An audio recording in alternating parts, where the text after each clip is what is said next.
my pleasure to introduce our Spring Critical Studies and Humanities Fellow, John Corso Esquivel, this evening. Critical Studies remains the centerpiece of the Academy's academic program. This semester, John will present his current research in 2 public lectures. Tonight's lecture will touch on John's research, which actively investigates queer theory and feminism. The second lecture will consider race, ethnicity, and textuality. Please don't miss the opportunity to engage him via discussion groups and writing workshops. John Corso Esquivel is a critic and art historian based in Metro Detroit. His current book project, Feminist Subjectivities in Fiber, Art, and Craft, Shadows of Affect, looks at 8 case studies from the US and Latin America through the lens of affect theory. The book will join the Routledge Research in Gender and Art series. John examines political dynamics within a wide range of contemporary art and visual culture. His writings have appeared in the Bulletin of the Detroit Institute of the Arts, Mosaic, Brooklyn Rail, ART21 Magazine, and the Art Papers. John is the Doris and Paul Travis Associate Professor of Art History at Oakland University in Rochester, Michigan. In the fall of 2016, he served as a sabbatical replacement for Beverly Fishman in Cranbrook Academy of Art's painting department. John received his PhD in the history of art and visual studies from Cornell University in 2009. He earned an MFA from the School of the Museum of Fine Arts, Boston in 2003, an MA in art history from Tufts in 2003, and a BA with honors in art from Williams College in 1997. In 2013-14, he participated in the CUE Foundation and the AICA USA's Young Art Critic Mentoring Program. At Cranbrook, John will offer seminars on feminist and queer theory, as well as race, ethnicity, and textuality. He will leverage his training in writing in the disciplines to support critical and professional writing across the Academy. Please join me in welcoming John.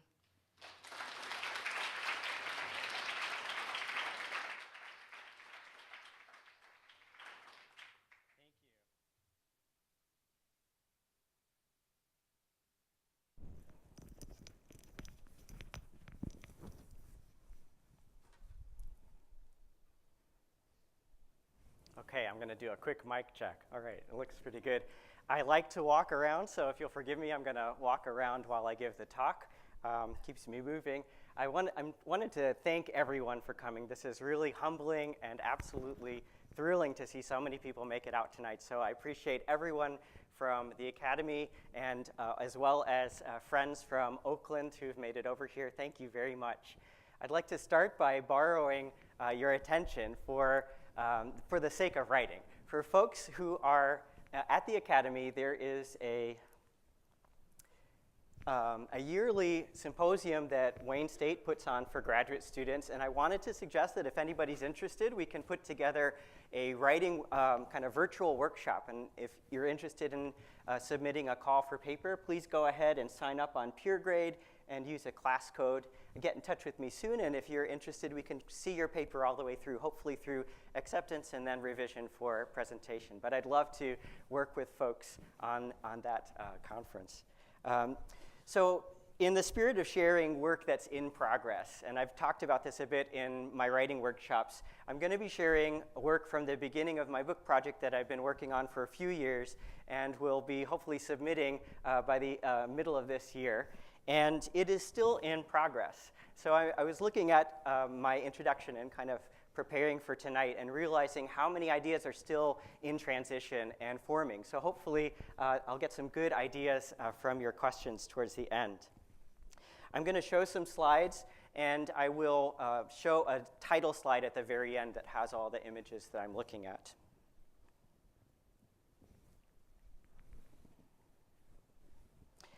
In November 2015, the Renwick Gallery, the Decorative Arts and Crafts branch of the Smithsonian American Art Museum, reopened its doors after a major 2-year renovation. The reopening inaugurated with a blockbuster exhibition entitled Wonder. A subsequent Renwick press release boasted that Wonder was the Renwick's most popular exhibition to date, attracting more than 730,000 visitors from November 2015 through July 2016, and creating a sensation on social media. This staggering surge in attendance represents a nearly 5-fold jump in yearly counts, approximately 150,000 visitors a year from 2011 to 2013. The exhibition's showstopper was Janet Eckelman's breathtaking 1.8 Renwick, Washington, D.C., 2015, a colossal installation of knotted and braided fiber netting bathed in light. The light effects in Eckelman's installations were so immersive that it was difficult to see where the nets ended and their shadows took over. As if an impossible optical illusion, the shadows that the nets cast on the walls did not appear to be interceptions of cast light, but illuminations themselves. This experience of total absorption in a hall filled only with string, fiber, lights, and shadows has haunted me as a historian and an art critic. The open networks of shadows cast by the piece temporarily expanded the discrete volumes we believe our bodies to inhabit, opening us up and enfolding us in a radically unconstrained space. But this was no fantasy universe. Rather, Eckelman's installation framed a radically real place, the experience of which we rarely notice. This place, I argue, is the shadowy zone of affect, the sensation of emotion before cognitive or conceptual awareness. My book explores the oeuvres of 8 artists whose art frames affective experience. On the left is Ruth Izawa, and this is her Untitled from 1955. It's made of brass wire, iron wire, and galvanized iron wire, and that's part of the collection of the Museum of Modern Arts in New York. And on the right is Sheila Pepe from a series called the Doppelganger series, and this particular one was made for a group show at the ICA Boston in 1997. I'm looking also at Judith Scott on the left, Untitled from 2000, mixed media, and on the right, Claire Falkenstein's Sum Number 4, made around 1954, and that one is brazed iron, glass, and sheet metal with paint.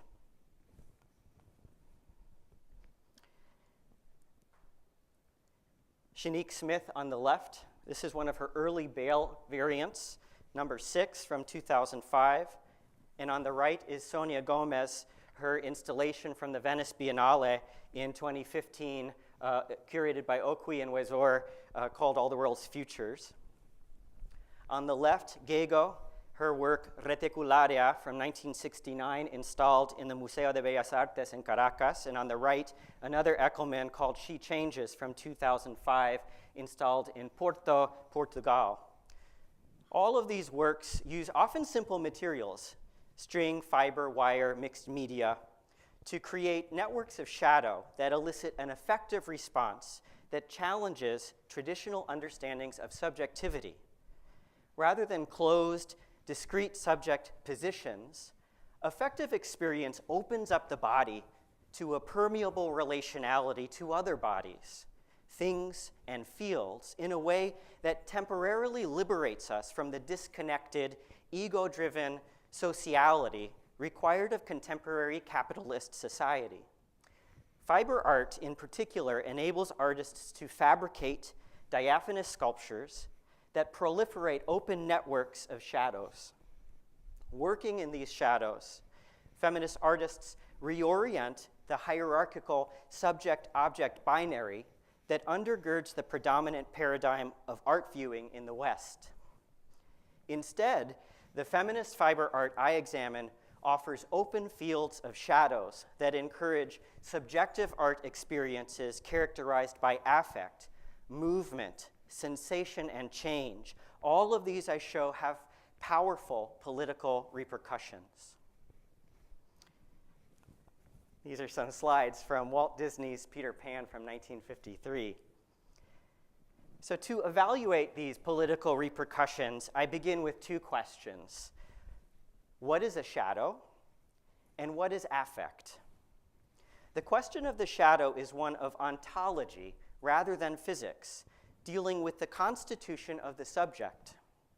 In A Short History of the Shadow from 1997, Victor I. Stoichita expertly traces the shadow as a myth that accounts for the origin of painting, described by Vasari, but extending back to Plato's cave. Stoichita posits what he calls the shadow stage, a reconciliation of Piaget's developmental research on shadow recognition with Lacanian psychoanalysis. His shadow stage is central to my study because, unlike Lacan's mirror, Stoichita posits the shadow as other, a condition from which I pursue an effective feminist ethics based on alterity. Stoichita recalls that in 1927, Piaget determined 4 stages of shadow recognition in children, beginning around the age 5. He writes, quote, "In this first stage, the shadow is said to be the result of the collaboration or participation of the 2 roots. One internal, the shadow emanates from the object, it is part of the object. The other external, the shadow comes from the night, from a dark corner of the bedroom, etc.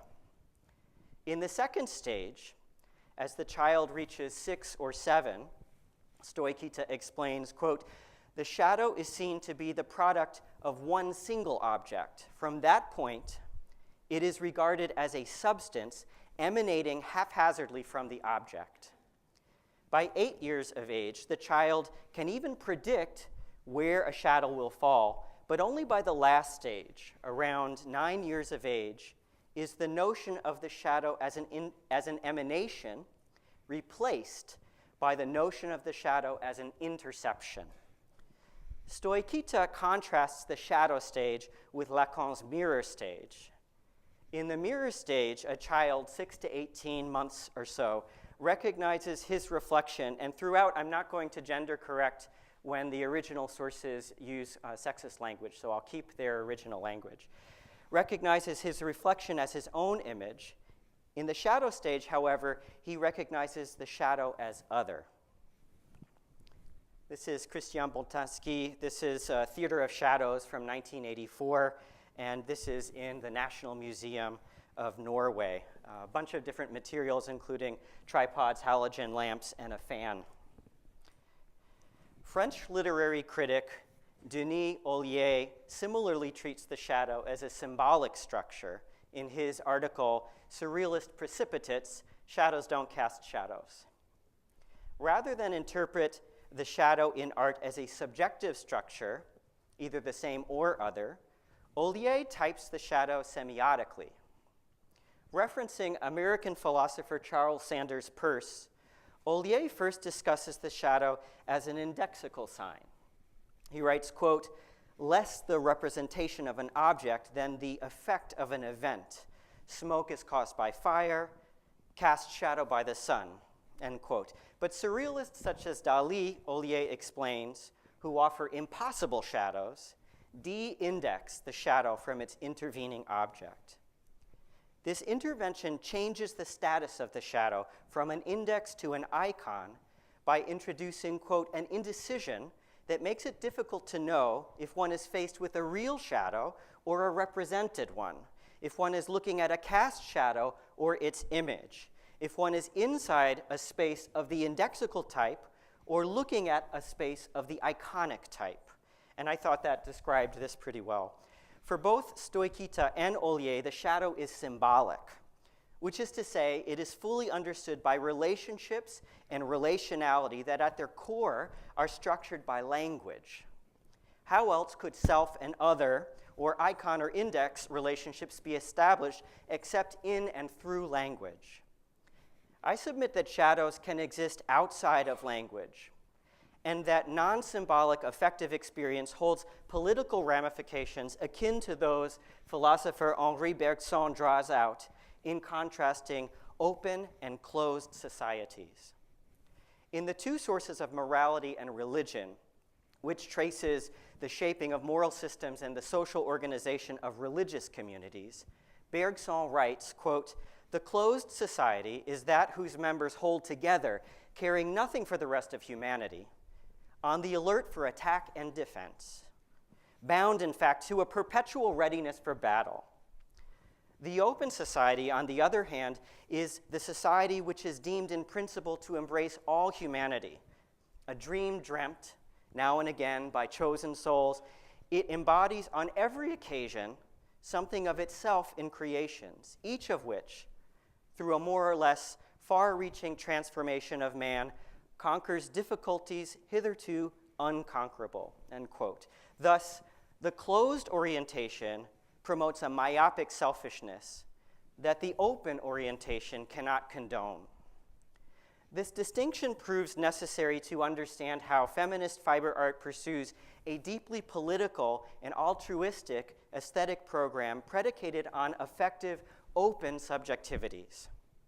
Borrowing Bergson's terminology, I insist that shadows, the shadows described by Stoichita and Ollier, are closed. Regardless of the type of sign at play, indexical, iconic, or even an endless chain of signification, closed shadows signify and therefore refer as signs to signs, like self-centered closed societies. Whether closed shadows refer indexically to the object causing the light's eclipse or to another deferred meaning, iconic or otherwise, the signified matters not. In both cases, these shadows point to a symbolic meaning outside of the empirical shadow, to the semiotic matrix of meanings conferred by a linguistic community. Like the all-consuming so-called linguistic turn, these shadows are selfish in that they point only to other signs, thus insisting on the totalizing dominance of language itself. This is Ruth Izawa's Untitled S.049 from around 1962, and it's made out of naturally oxidized copper and wire. It's small. It's about 23 inches by 18 by 14. An open shadow, I counter, exists prior to signification. It emerges before its signification pinches the shadow closed into the web of the symbolic. In fact, we might understand the open shadow as a temporary reprieve from the blinding light of language. An open shadow occurs precisely in the eclipse of the light of the symbolic itself. These shadows are open for at least two reasons. First, they do not tautologically refer within language to language, as do closed shadows. Second, they emerge from the inhuman, or that which is indifferent to human existence, and as such, open shadows denote fields of interception far more open than the closed anthropocentric forms of closed shadows. Though open shadows exist without concern for the human, human bodies can experience the unfolding of such shadows. We cannot know them cognitively, as this would pinch off their openness. In the first chapter of my book, I go into how the work of both Ruth Izawa and Sheila Pepe, who I've talked about in fall of 2016, forego symbolic closed shadow imagery for the effective potential of open shadows. To understand affect, I draw from a constellation of literature orbiting the work of Gilles Deleuze and Félix Guattari. My preference for Deleuzian genealogies stems from the defining character afforded to passage or movement in an affective experience. As I intend to show, it is this motion or movement that feminist fiber art artists so deftly weave into the very fabric of their art. In What is Philosophy, Deleuze and Guattari posit that the work of art presents, quote, a block of sensations, that is to say, a compound of percepts and affects. They continue, quote, percepts are no longer perceptions. They are independent of a state of those who experience them. And affects are no longer feelings or affections. They go beyond the strength of those who undergo them. Sensations, percepts, and affects are beings whose validity lies in themselves and exceeds any lived body. Though a stringent definition between percepts and affects need not be maintained, as they are both compounds of sensation, we can understand affect in terms of movement and transition. Again, they write, the affect is not the passage from one lived state to another, but man's non-human becoming. Furthermore, they write, quote, becoming is neither an imitation, nor an experienced sympathy, nor even an imaginary identification, like in the mirror stage.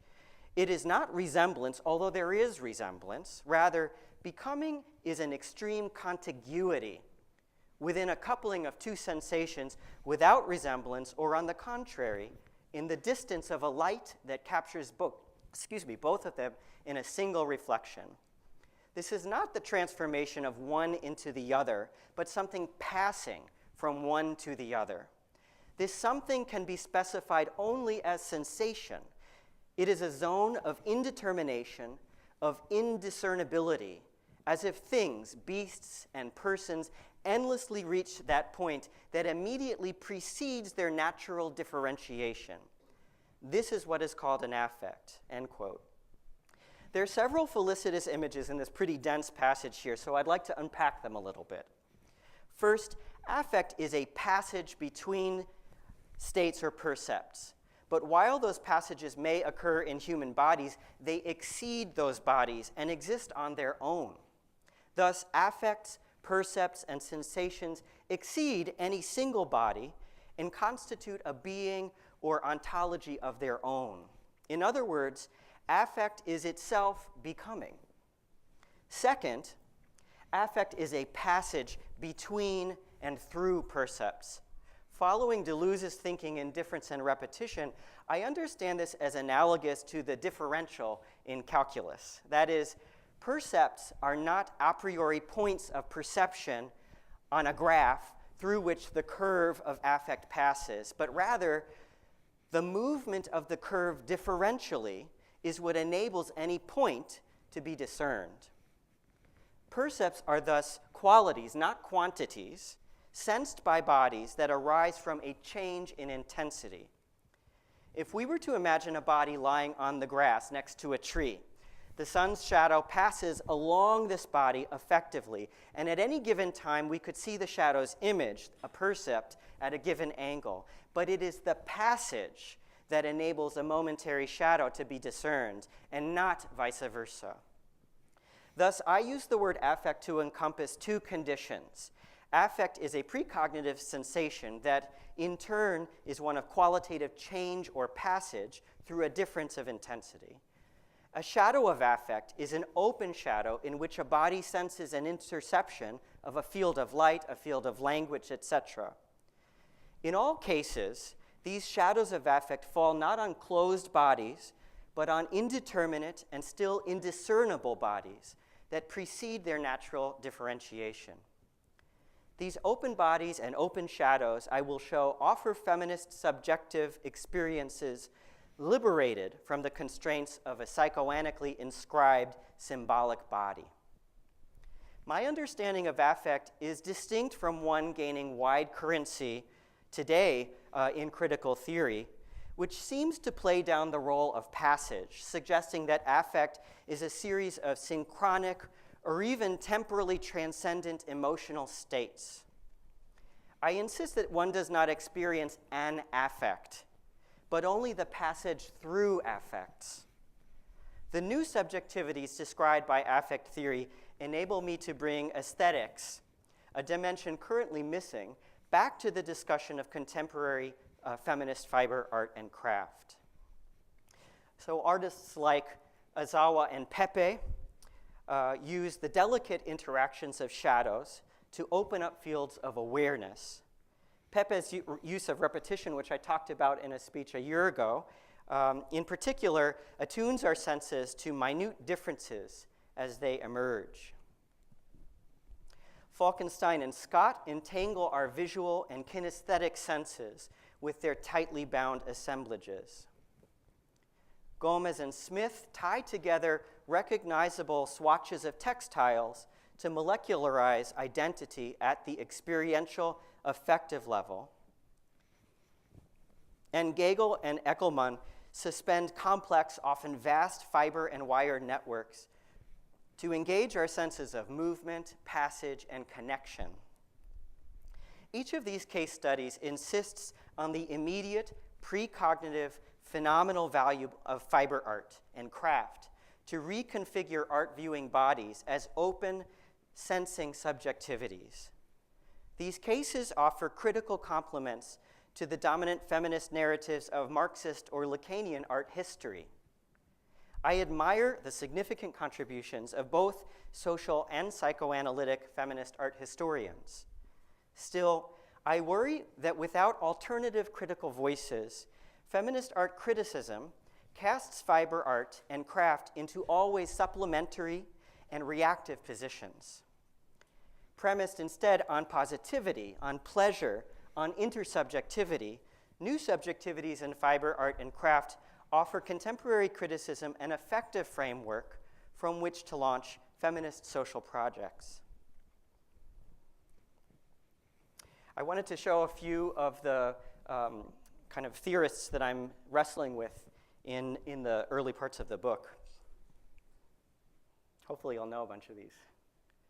So having set out my argument for a new effective subjectivities in fiber art and craft, I want to contrast this approach to those that are currently circulating in the literature. Apart from the common equation of affect with emotion, very few art historians use affect to consider art, and none do so at length to talk about fiber or craft. To date, feminist criticism has made the most significant contributions to the history of fiber art. Rozika Parker's formative study, The Subversive Stitch, Embroidery, and the Making of the Feminine, may be considered one of the formative works in this area, and thanks to Matt Biro for reminding me of the importance of this work. Parker's book examines embroidery practices in Northern Europe, mostly Britain, from the Middle Ages to today. Parker follows how female and male needleworkers used their craft to present original interpretations of biblical and historical themes. Unlike histories that characterize embroidery as the epitome of feminine craft, Parker opens up our understanding of the medium to encompass a wide range of practices that often enabled its artisans to inscribe messages of social critique and resistance in their work. This vital book combines social art history methods with the feminist tools that Parker and also Griselda Pollock developed for the discipline during the period often described as the new art history. While Parker attends to the status of embroidery, often placed below the so-called high arts of painting and sculpture, craft historian Alyssa Author, who I believe spoke here a few years ago, makes this high-low hierarchy the focus of her 2010 book, String, Felt, Thread, The Hierarchy of Art and Craft in American Art, which contributed significantly to fiber art criticism. Author traces how figures like Clement Greenberg established criteria for modern art that disparaged the so-called decorative, or other encoded euphemisms for the feminine. These historical stylistic prejudices ensured that work growing out of fiber and craft traditions would stay marginalized from avant-garde circles and institutions. Elsewhere, artists, especially women and feminist artists, used this marginalized position intentionally to speak explicitly about feminism, social justice, and the politics of representation. Using a meticulously researched social art history method, Author carefully shows that associations with low art, materials, and economics were bound up in often misogynist and classist programs that even today dominate taste-making art institutions. Glenn Adamson's thinking through craft does not make feminist theory central to its concerns, but it nevertheless offers one of the freshest theoretical approaches to art and craft in recent years. In a section entitled Feminism and the Politics of Amateurism, Adamson uses Derridian deconstruction to interrogate the low-high binary. He begins by glossing the history of 1970s feminist engagements with craft, describing the art of this era mostly from the US and UK as exhibiting what he calls an amateur aesthetic. Adamson refers to skills like sewing, embroidery, and crocheting as amateur because they traditionally are executed in the home outside of a market economy by women who are seldom remunerated for their labor. The amateur aesthetic, therefore, is enmeshed in an economics of non-compensation. Adamson's larger project asks why critical theorists have excluded craft from contemporary arts criticism more broadly. Methodologically, thinking through craft primarily engages Derridian deconstruction to trace several binary oppositions that continue to weigh down most craft criticism. The predominant opposition, which pits craft against the long passé category of the so-called fine arts, still preoccupies the field. Adamson writes, quote, "I have presented binary situations in which art and craft have been pitched against one another, according to key terms of difference, autonomous and supplementarity, optical and sensual. In such matters, craft is often seen as a sign of failure, but it can also be an escape hatch, a means to think outside the narrow confines of the autonomous artwork," end quote. Adamson's solution to the binary opposition is to embrace craft's supplementarity or supplemental status, which demonstrates the tenuousness of the fine arts position, the high need to police practices to expel low art and to maintain its own hegemony within visual culture. Adamson's next book, The Invention of Craft, continues the deconstructive project. While maintaining the earlier assertion that fine art requires craft as a devalued foil to establish its own primacy, it boldly claims that craft as we know it was a historical invention responding to industrialization in the 18th and 19th centuries.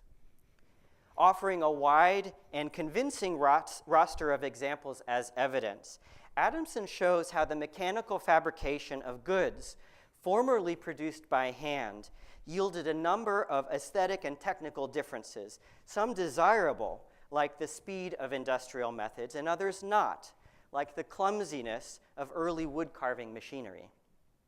These new machine-made products look different from earlier handmade versions, which increasingly were described as craft.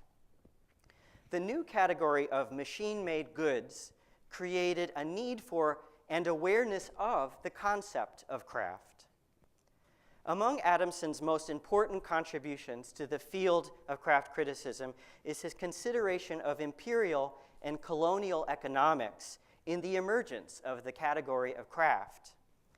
He argues that as different, sometimes contradictory reasons were developed to establish the West and its industrial techniques as modern pioneers in a developing realm of production, artisans in Asia, the indigenous Americas, Oceania, and Africa, quote, lacked the distinctively modern discursive shift particular to Europe and America, in which craft was marked out as something special.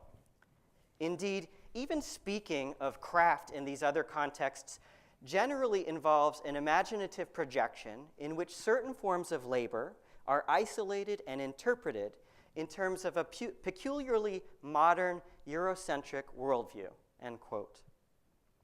While Adamson pays attention to the ways gender figures in establishing certain craft movements, like lacework, and attends to some celebrated works by feminist artists, including Judy Chicago's The Dinner Party and Suffragette Craft. His methodology remains anchored in social discourse relating labor, feminist social justice, and craft.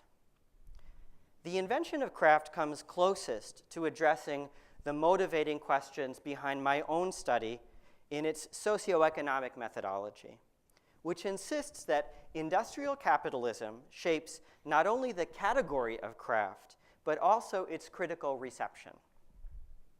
If I am asking why contemporary fiber art has struck a chord with broad art-going audiences, Adamson hints at why. Look to the conditions of production that shape and market desire. While Adamson firmly situates our understandings of feminist subjectivity in the powerful, compelling Marxist narrative of alienation, his narrative does not fundamentally alter them. For that, we need a Deleuzian approach.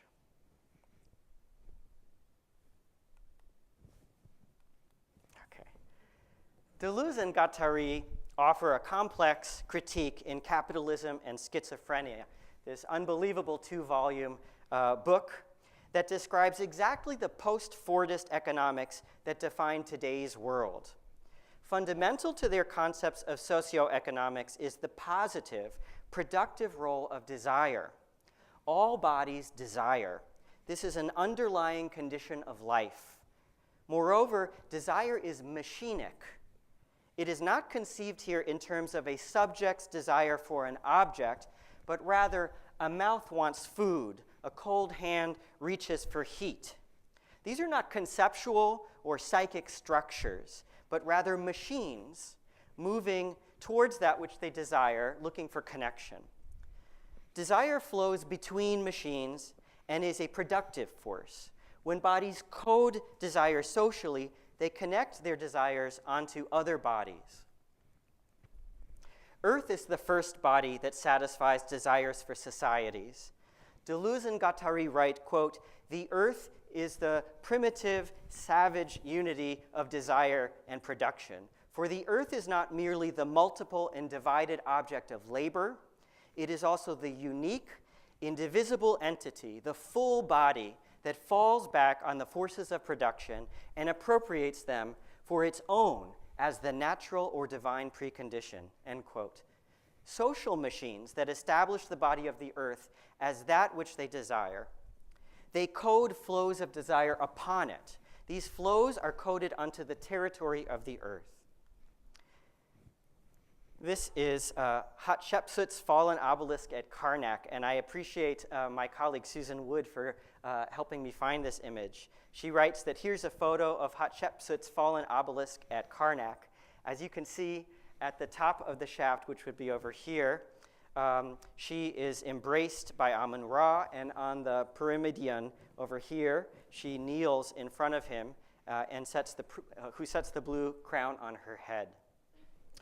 As social groups change in structure and take on an all-powerful leader, they recode the flows of desire from the territory of the earth onto the body of the despot.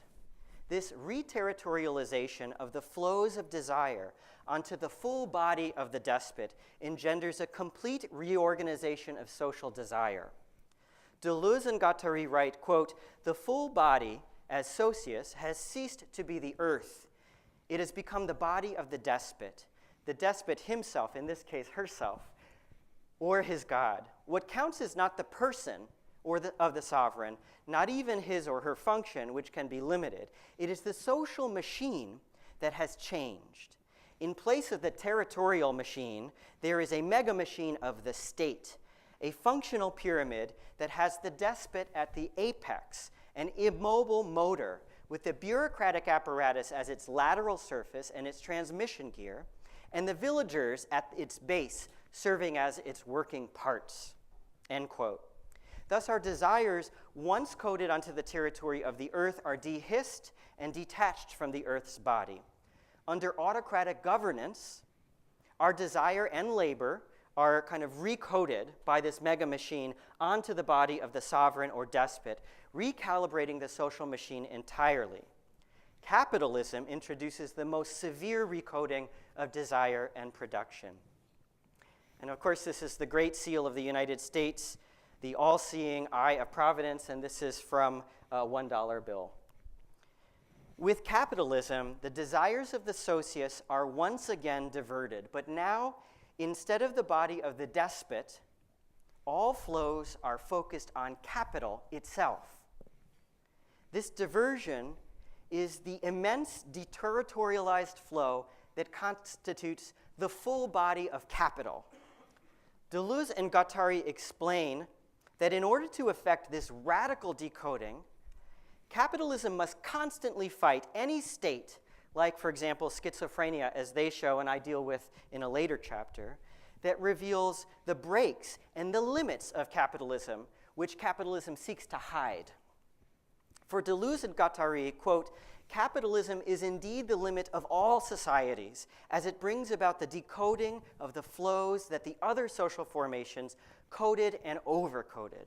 But it is the relative limit of every society. It affects relative breaks because it substitutes for the codes an extremely rigorous axiomatic that maintains the energy of the flows in a bound state on the body of capital as a socius that is deterritorialized, but also a socius that is even more pitiless than any other, end quote. If Adamson rightly looked to industrialization for the so-called invention of craft, then I look to our current circumstances of late capitalism for the renewed relationship to fiber art and craft. Prior to 1971, that rigorous axiomatic that Deleuze and Guattari referenced worked by decoding our desires onto a body of capitalism that ultimately equated capital according to the gold standard. With the Bretton Woods Conference in 1971, the United States severed the last link to the gold standard by de-hitching the value of the US dollar from gold. In this later iteration of postmodern capital, codes have been entirely and completely substituted with a labyrinthine deterritorialization that renders the body of capitalism a symbolic body of pure information. This is ever more true in the age of bitcoins, and you're all watching the market today, right? Today's body of late capitalism is itself entirely symbolic, and it survives by demonizing any other coded or overcoded flows that contradict its own system. While I'll develop this later in my book, and I deal with Oedipal repercussions more fully in my first chapter, suffice it to say for now that our body's desires for other territories unfold all the time. And it is capitalism that polices and punishes these desires. Back to the Renwick show. Affective experience, such as those in the Renwick show, I submit, serve as evidence of these desirous disruptions. As our contemporary existence revolves around the symbolic hegemony of capitalism, entire social groups look increasingly for pre-symbolic or asymbolic affective experiences for relief. This is not to say that art is free from the trappings of late capitalism, far from it. The culture industries form massive machines turning profits for the body of capitalism. But exhibits like Wonder prove so powerful, in part because fiber art and craft elicit affective connections. This work does so, I will argue, not only because of its inherently rhizomatic physical structure, but because it envelops viewers in open shadows, immersive, pre- and asymbolic fields of permeability, desire, and pleasure. Contemporary fiber art and craft create shadows of affect that shield bodies, however momentarily, from the blinding light of the symbolic. I pursue this argument through 8 case studies of artists working in the Americas in the 20th and 21st centuries. Each of these artists makes sculptures that coax viewers into a direct experience characterized by physical relationality and affective interception. On the left is, these are both Sheila Pepe. On the left is a detail from an installation called Strings, Things, and Pictures from 1999. And on the right are one of her photogram projections from around 1995. In my book's 5 chapters, I move from macro to microscopic affective relationships, ultimately concluding that fiber art's greatest contribution to contemporary art criticism lies in its ability to work through uncharted aspects of affect theory. Reflecting on 8 primary case studies, I show how fiber art and craft, by departing from a highly symbolic vocabulary, harness a unique proto-political role in an ontology of becoming. In Chapter 1, I look at the means by which shadows establish a relationship between the viewer's body and the work of art. Sheila Pepe, and also Ruth Izawa in particular, staged the shadow to indict the viewer's position within the work of art. I begin with a discussion of Pepe's 2 roughly contemporaneous bodies of work from the 1990s, a group of shadow sculptures known as doppelgangers, and this is close to the Doppelganger series, and a portfolio of object-inspired photograms over here. Resembling the smaller Merz assemblages by Dadaist Kurt Schwitters, the doppelgangers begin as small-scale sculptures constructed from surprising combinations of detritus that she finds in dumpsters or on the street. Pepe affixes these sculptures to a wall and directs a strong light source onto each one to create a dramatic shadow. Into the cast shadow, she projects a twin image, a figurative drawing that she scribes directly on the wall. The process results in 2 conjoined images, a sculpture and a wall drawing, both interdependent and linked through their shared shadow. Created during the same period, the cyanotype photograms serve as a 2-dimensional corollary to the doppelgangers, also using the shadow to generate twin images. They begin also with found objects that resemble the materials used to compile the doppelgangers, which Pepe arranges onto blue photosensitive paper and exposes to light. Then she fixes the prints, washes them, and the exposed pigment washes away to reveal white ghosted shadows of the objects. She then executes an automatic drawing directly into and around these shadows. These surreal figures redefine the shadows, and yet the drawings retain a trace of the identity of the original objects.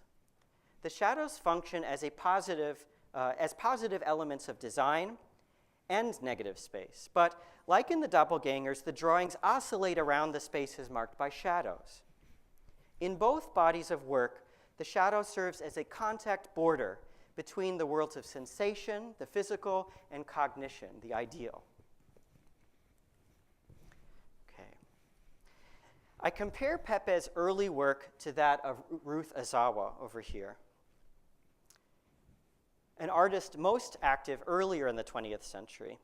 Izawa created wire-form sculptures that draw from basket weaving traditions. Though the spindle-like forms appear vaguely anthropomorphic, they do not work in a space constituted by language or the symbolic. Instead, I argue, they act through live, immediate interactions between light, atmosphere, and the positions and movements of the viewer. And these are great. They finally pulled a bunch of Izawas out in New York City at MoMA and at the Whitney, so you can actually see what they're like in your space, and they're not static, they turn.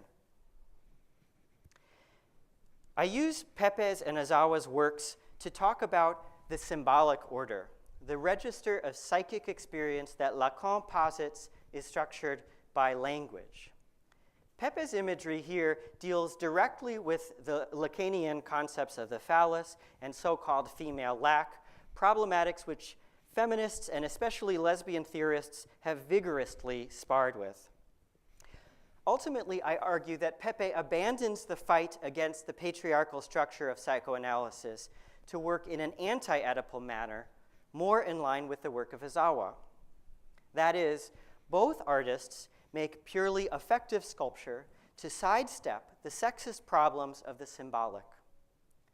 They thus constitute a powerful alternative feminist subjectivity, one protected from the symbolic shadow of the Lacanian father, Instead, they create a space in which we can flourish in a productive space of an effective shadow. And of course, this is a great image. You've got our former First Lady in that installation view.